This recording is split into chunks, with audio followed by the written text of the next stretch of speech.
Hello, welcome to Groundhog's Day, everyone. Matthew Coller and Sam Ekstrom here to discuss, guess what? Another close Minnesota Vikings loss to a contending team in which the Vikings came out hot. They had a 50-yard touchdown pass to Justin Jefferson, but they allowed the lead to whittle away, a two-score lead, by the way, in the second half that the Baltimore Ravens came back and ultimately ended up winning in overtime. The Vikings had many chances to put this away. They had drive stall. They had an interception in overtime that they did not take advantage of. And now they sit at 3-5, looking up at a lot of mediocrity in the NFC, but they're kind of in the center of it now after another tough loss. Sam, give me your big picture takeaway on the Vikings losing this game to Baltimore, which looked like for a vast majority of it, like they would be able to hang on against the Ravens team that was not that sharp today. Yeah, I mean, if the bar is the Dallas game, did you play better than that? Probably, because you produced 3 offensive touchdowns and your special teams gave you a touchdown, and you had 2 takeaways. There were good things, but you're also playing Lamar Jackson and the Ravens, and they're incredibly well coached and they're resilient and they come back. And you're not going to win that game settling for field goals after turnovers, taking the ball away in overtime and going 3 and out, generating 2 first downs over a 6 possession stretch, getting outdueled in time of possession 46-23, first downs 36-13, manhandled in many ways late in this game. I think play calling is again culpable. I thought it put Kirk Cousins in tough positions, and he's playing so skittishly right now that he's just not going to work you out of those positions. Maybe if he's playing well, he's confident enough to get you out of some of those. Not today. It so much has to be better on offense. Nothing's gotten corrected out of the bye. Cousins is in a funk, and we've learned now who this team really is. I mean, the evidence is piling up against them. They were 3-3. They had a chance to make a couple statements, and they didn't make either one. And now they're at the de facto halfway mark of the season. They're an enormous tease that they can play with the good teams, and they can never get over the hump. It's really remarkable how many games where they have come out of the gate and they score a touchdown and we think like, okay, now today, this is the day they're going to do it. They're going to force the ball downfield to Justin Jefferson, or they're going to break big runs all day against the flawed Baltimore Ravens defense. And they did those things early on. A big touchdown to Justin Jefferson, followed the next drive by a 66-yard run for Dalvin Cook. But the rest of the day, Baltimore was able to lock down their run. And this is a fundamental flaw of who the Minnesota Vikings are and who the Minnesota Vikings have been, is that if a team shuts down Dalvin Cook, and I don't mean for that one run. So if you look at the box score, you'd go, oh, he averaged 6 yards a carry.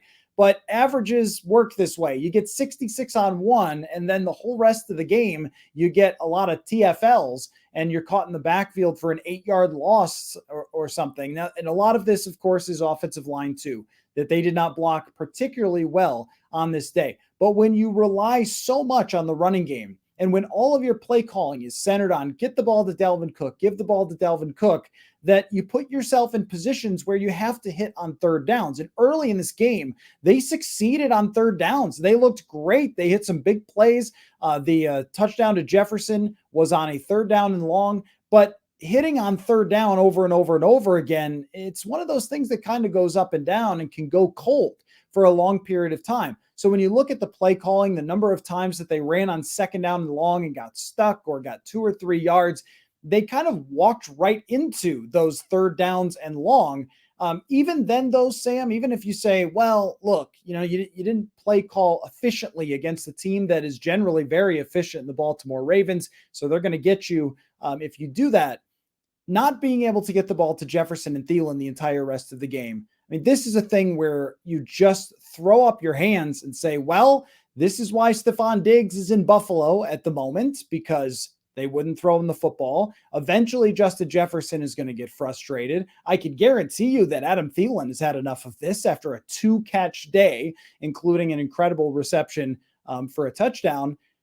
I mean, there has to be so much frustration with the offense here because they had lots of opportunities to put this away. And once again, we're talking about how come the two star players cannot get themselves any footballs thrown their way? It's feeling a lot like 2018 all over again, isn't it? The John DeFilippo season that's what the Clint Kubiak season is becoming. Tyler Conklin has as many catches as Thielen and Jefferson combined. How does that happen?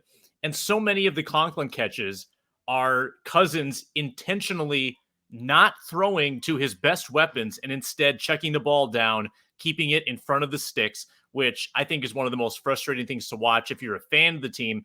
And it just reflects a tentative Cousins right now who doesn't seem to have the confidence to work the ball downfield. Whatever teams are showing, it's spooking him. He is not looking even intermediately to get the ball to his playmakers. The biggest shot he took in this game, I guess the 50-yarder to Jefferson, but CJ Ham on some kind of fullback wheel route. Where did that come from? Great catch by Ham, by the way. But the offense is all out of sorts, and there is a complementary football aspect to this. You can knock the defense for giving up late scores and long drives, but what else is going to happen when you have a bunch of backup players? No Harrison Smith, no Danielle Hunter, no Patrick Peterson, no Michael Pierce. You're going to get worn down when you let the opposition run 90 plays against you. Right. And the thing was that early in the game, it was looking like we were going to end up with a narrative of what a gutsy performance by this Minnesota Vikings defense. Now, Lamar Jackson looked a little off. He threw a horrible interception and a good play by Cameron Bynum filling in for Harrison Smith, who was put on the COVID list seemingly just hours before the game that the Vikings did some last minute testing, and he came up with a positive test, which means very likely, if not 100% certain, that he will be out next week as well, because those are the rules. You have to stay out for 10 days if you test positive. So he'll be out for that game as well. And so you end up with, all right, Cam Bynum, you're a rookie, go out there and play. We get a Kene Nwangwu kick return for touchdown. And all of a sudden, that would have been the story of the game. The Vikings find a way with all these rookies around, even for a minute, not a rookie, but Oli Udoh went down. Blake Brandel had to come in. It would have been that kind of thing. The MASH unit comes through. But the Vikings cannot overcome that when they have a lead, they just are not an aggressive football team. And I think in years past that this was possible to play like this, that if you got up by 2 scores, you could run the football and you could throw screens and you could punt away and you could stop the other team. But in this case, in 2021, offenses are too good. And Baltimore, to their credit, even though they played an ugly football game, they got some explosive plays, and some of them to their fullback, but some to Rashad Bateman too from University of Minnesota. And they ended up just pounding the Vikings over and over and over again, wearing them down. And eventually that's how they end up coming through. The Vikings at the key moments in the game where it could have turned in their favor to put Baltimore away, they didn't do it. That is the story of the 2021 season. Yeah, I mean, if you keep expecting a different result doing the exact same things, then that's the definition of insanity. And the Vikings just keep doing the exact same thing. Early in the game, when the opposing quarterback is playing very poorly, very similar. I mean, he was Cooper Rush-like in the opening half of that game. And the Vikings going to halftime only up 7. I mean, I think that was the foreboding, thing right there, is that you want to be up by 18 or so, like 21-3, and instead it's 17-10. The Ravens are right there. And of course, they came back as they always do. And they've done 4 times this year, coming back from late deficits to win. That's just a tough football team and a confident quarterback. Yeah, I could see that your child watched the game. She's very upset right now. But this, I mean, eventually we get to a point, Sam, where when it happens over and over again, you can't say, oh, well, it was just this one mistake that cost us. It was just this one miscue. Eventually it becomes your identity when you grow this very big sample size of when you can't run the football effectively and consistently, that your offense gets shut down, your play calling gets conservative, your quarterback gets skittish. And then this team also just doesn't really have a belief in themselves in these situations. That, yeah, they won a couple of them, Detroit and Carolina, but they've had more losses in these spots than they have wins. And you can just sort of see it with the disposition of the players, where it's, Oh, there's an incomplete pass. Now it's 3rd and long. Now we got to make a great play if something is going to happen here. So my question for you is, as they go out to LA and they have to play Green Bay, have you, after this game, lost the belief that there's any button to push, or is this just who they're going to be for the 2021 season? I'm not sure there's a fire the OC button, which they had in 2018, and they used, and it almost worked. They almost made the playoffs. I don't know if there's a Kevin Stefanski, though, waiting in the wings. People might have said Rick Dennison, but he's not with the team and can't be with the team. Andrew Janoko, might be a few years away from being a candidate, but I don't think that's an option. With the Gary Kubiak connection, Clint being his son, I don't think that's going to happen in season. I think you could get Kirk to play better, but as we know, Kirk kind of goes as Kirk goes. He'll have a stretch, and maybe there's a good stretch coming, but by that point, it might be too little too late. This is a disastrous season so far. At the almost halfway mark, this is disastrous, and I think it's going to affect the long-term trajectory of this franchise. And losing to Cooper Rush was a bad loss, of course, last week. I think this one actually hits harder because this was the chance to stay around 500 and stay in the thick of that race for the NFC. And then you could sort of shrug it off and go, well, look, we won one that we weren't supposed to win. We lost one we weren't supposed to lose. It's all kind of even.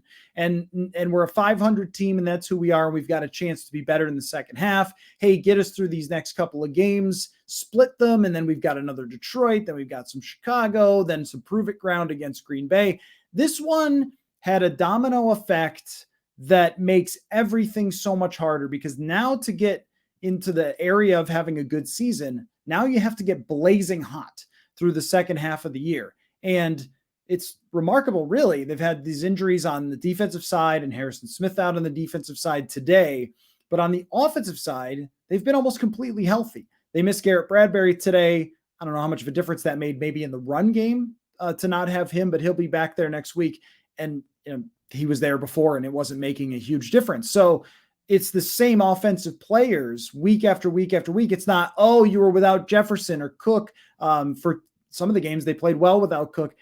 You see, it's like, well, there's not another thing around the corner that's coming where you believe this is going to be different. And that's where the pressure once again starts to mount on the head coach. And there may be no obvious successor, but there also may be a point that ownership reaches if they lose the next 2 games where they say, well, we have to show that this is not acceptable, because this year, Sam, was big expectations for this team. They were expected to be right there in the thick of the NFC. No one is even that special in the NFC. And yet here they are looking way up at everybody else. You're muted. Sorry about that. We might be a couple losses away from changes being made in this organization. Chargers, tough to play out west, tough to have the time zone change, tough to come home and play maybe a fresh Aaron Rodgers off of his layoff at home and against a division rival. This could get the hour could get late pretty fast for the Vikings, who are now staring potentially at 3-7. Yep. So listen, you can check out our entire postgame podcast. There are rants. There's one from me. There's one from Sam. Go to wherever you get your podcasts. Type in Purple Insider. There's also a link down in the description below. Our written work, purpleinsider.substack.com. My columns, Sam's instant reaction from what we heard in the press conferences to a rundown of that. So lots to look for at Purple Insider, breaking this down. And we'll see where it all goes, folks. We'll be there either way. So we will catch you next time.